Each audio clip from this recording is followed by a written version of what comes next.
Hey, Greg here. Today I want to answer the question of what is a consult call and what happens on there. So throughout my marketing materials, I very frequently make the offer to get on the phone with me for a free call. And so I want to explain what happens on that call. I think that people may be curious, what happens, what do they get out of it, is there a hard sell? And I want to try to dispel maybe some of the worries you have and let you know what goes on, maybe give you an idea of why it can be valuable, in hopes that if you're curious about what I have to offer, that you'll take me up on it. So the consult call is really the last process in the steps that somebody would take to hire me as their coach.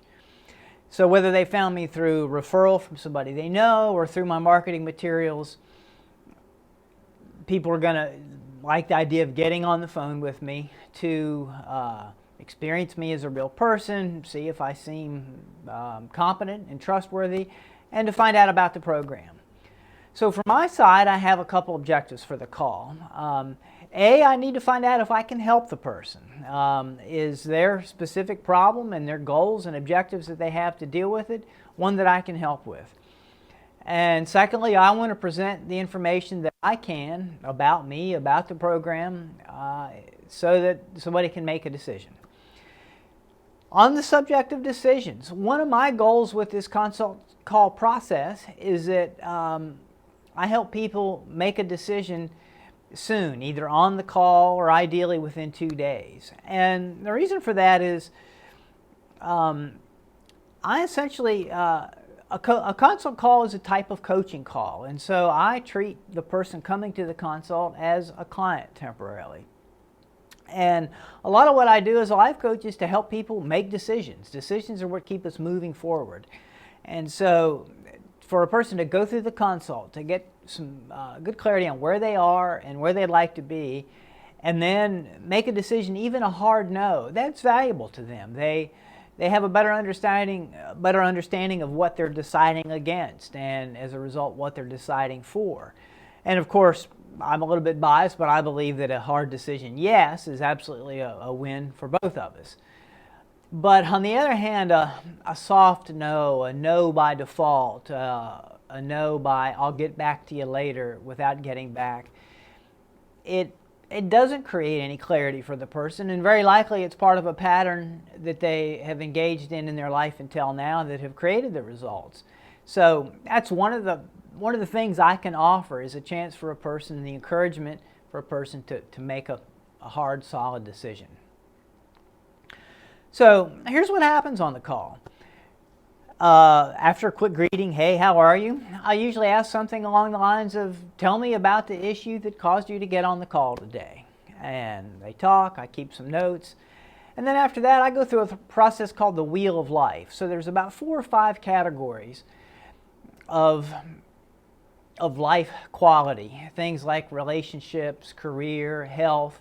And I get the person to rate the quality of their life on a scale from 1 to 10 in each of those areas. And we talk a little bit about why they give it a certain rating, and for areas that are rated low, what it would take to be able to assign their life a rating of a 9 or a 10 in that area. And by looking across somebody's life in this broad way, instead of focusing on the specific problem that they come to me with, I can very often see that there are patterns across their life that are creating their results. And I can see also how fixing one problem or making an improvement in one area can create improvements in other areas. And it's so interesting that very often people will come to me with an issue, but there are actually other areas of their life that they're presumably more pressing by virtue of their rating. And to be able to sort of talk about their life more comprehensively is really valuable. So after the Wheel of Life, usually we'll come back to the specific issue again in the beginning, and we can talk about that in the context of these other things. And so at this point, I have an idea if I can help the person or not, and if not, we would stop the consult there. If so, then we move ahead. And what I'll try to do is to sort of restate the person's problem back to them. And very often I can kind of describe their issue better than they've been able to describe it themselves. And that can really be a relief for somebody to get that clarity about where they are. and what's going wrong, or maybe what's not going so wrong actually. But whatever, that a definition of their here status is really useful.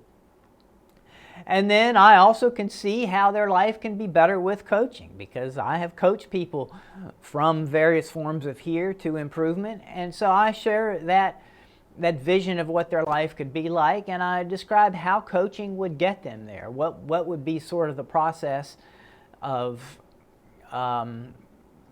the path that's going to take them to that there. So we talk about that with the whole consult. It's an interactive thing, and at that point the question is this this vision of the future, is it appealing? And sometimes it's not, and if it's not, again, that's a good place to end the call. I pretty much describe what I think I could deliver and what I could help them with, and if that's not what somebody wants, then we don't have much else to talk about. So but if it is appealing, then at that point we talk about the price if they don't know it before. Sometimes they don't. I have another post that I'll make sure that you can get to from wherever this video is displayed that talks about pricing. So we talk about the price, and we get a sense of, what is the person's reaction to that? Do they think they'd like to proceed? Do they think they can proceed? And very often the default answer at this point is a no. And there's some pretty common background behind that no. And sometimes people tell me these things, or sometimes I can infer it. But let me share some of those sort of common elements that are behind that no. One is the likelihood that they've never spent any money on their mental health before. That's just not something we do, except for maybe nowadays 1 in 5 people is on some sort of medication for depression or anxiety, so that's an exception. But even then, the willingness to spend money in that way often doesn't translate to a willingness to do coaching, because that's the medical system. That has a certain authority that affects people differently. So not only have people not invested in themselves, but they probably don't know anybody else that has done so either. So not only is this a new unexplored area for them, but they're going to be an outlier amongst their peers in making this investment. And people are generally not comfortable with being outliers and being leaders. Some other background behind that no is maybe they do some quick math on the dollars per session, and they think, well, wow, that's a lot of money for an hour of coaching. And people have various resistance to that. They think about what seems to be the income the person is making, I would be making, without really thinking about the value that applies to them. They start to think how busy they are, and they start to, busyness becomes a cover for their general lack of confidence in whether they can make the program work. And like I say, it may be bona fide concerns about time, but I see in modern American life or Western life that busy becomes a cover for, not a cover, but it becomes our impediment for everything. We always think everything would be better if we had more time. And so busyness is sort of almost a code word for lack of confidence in themselves. Can they make it work even with help? And finally, their focus goes to what they're going to give up if they say yes, which is X amount of dollars. And they don't think about what they're going to give up if they say no. They don't think about the continued challenges that they face with this issue. They don't think about the opportunities.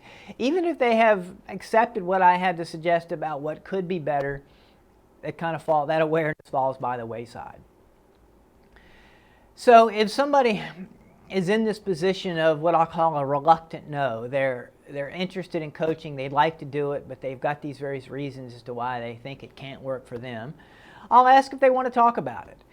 So if so, we'll look at things like whether this default no has been a pattern in their life until now, and if it has, what are the results they've created because of that. We'll talk about whether it's because they like the result but they don't think it's worth the money, or whether they think, yeah, it'd be great, it'd be worth the money if I could go buy it from the store, but I doubt that it can be achieved in the way you've described. Sometimes they want the buy-in of a spouse, and so we'll talk about why that is, and maybe it's for perfectly good reasons that they have agreed to talk about each other for big investments. So I'll talk about how are they going to present it to the spouse. Are they going to present it as something that they want and they believe in for themselves? Or are they going to present it as, hey, here's this possibility, what do you think? And a lot of times people aren't confident to decide for themselves, and they want their spouse to be confident in them and confident in the process instead of taking responsibility. So we'll talk about those issues as it relates to spouse approval. Very often the objection is, I want it, it's great, but I can't afford it. And we can talk about what it means to afford it. Again, that's a default. People are, we actually, many of us spend money pretty irresponsibly, but when it comes to something like this, it's, I can't afford it. And so if a person's willing to talk about it, well, again, we'll see how this has been a pattern. What does it mean to afford it? How can they afford not to do it? We'll talk about those issues. So this all may sound like hard sell stuff, but really it's me asking questions, because I really go by the premise that my client knows what's best if they really can see what's going on in their mind. And by the way, I'll mention I have another video called What is Life Coaching that talks about this a little bit. And so, as I said before, I look at a consult as sort of a coaching call, and I treat some of these objections in the same way. In the end, we get to the end of this discussion, and sometimes people are ready to say no, absolutely, and there we have that hard no, and I look at that as a success. Very often it's let me think about it. And so what I try to do at that point is to schedule a follow-up call for 2 days hence. And the reason I like to do that is it gives them a deadline to come to this hard decision. And I won't belabor again why I think that's valuable.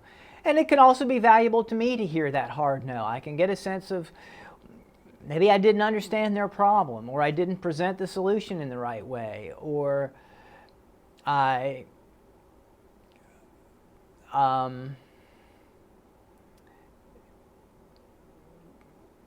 something about my presentation or my understanding was incomplete. So it can really be helpful to me to hear that hard no and maybe get some explanation why. It's not that a client or prospective client owes me any explanation, but sometimes they're willing to share, and I benefit from that. And if, on the other hand, it's a yes in that follow-up call, then it's great to celebrate that in person, because that's momentous for them to have made that yes decision and that commitment. It's a big news for me, and it's good to share that together. And then also we can then talk about the logistics of how do we move forward, how do they schedule the first session, how do they make payment, and all that sort of stuff. So that's the point of that follow-up call. What I then explain to people, whether they're a yes on the initial call or a yes on that follow-up call, I like to explain to people what's going to happen to them after the call. And on the call, the fact is they're energized. They've got this clarity about where they're at in their life. They have this vision that they believe in, maybe that they're daring to believe in, about how things could be better. And they've been through the sort of the comforting situation of being able to talk about themselves for an hour and have somebody listen attentively. And they feel good, but what happens when they get off the call is that all starts to go downhill. They start to question whether they can do it. They start to question whether I'm the guy that can help them do it. Maybe they face the skepticism of a spouse or of other people in their life. All those things that were kind of behind their default no in the beginning, even if they put those to the side, they start to creep back in. And so I let people know that is the direction that most people's minds go in. And I let them know that if they indulge in that, then they're not going to get this benefit. They're going to lose the momentum they've created. And I mentioned that there are 2 ways that they can forestall that. 2 commitments they can make, which are, again, of course, reversible. But this is giving themselves a chance to succeed, and that's to, on that call where they've said yes, schedule the next session, and commit to when they're going to pay. So I try to get people to make those commitments. Again, everything is their choice. So if they do or they don't, that becomes more or less the end of the call. We thank each other, say goodbye, and that's it. So that's a sales consult. That's what we do. I hope I've demystified a little bit. I hope I've made it seem a little less scary. I love doing consults. I love to coach, whether it's through my program or via one of these sessions. And I encourage people that if they have any idea that they might be interested in getting coaching, to do a consult. And I hope that this makes it easier to do that. All right, thanks for watching. Goodbye and have a great day.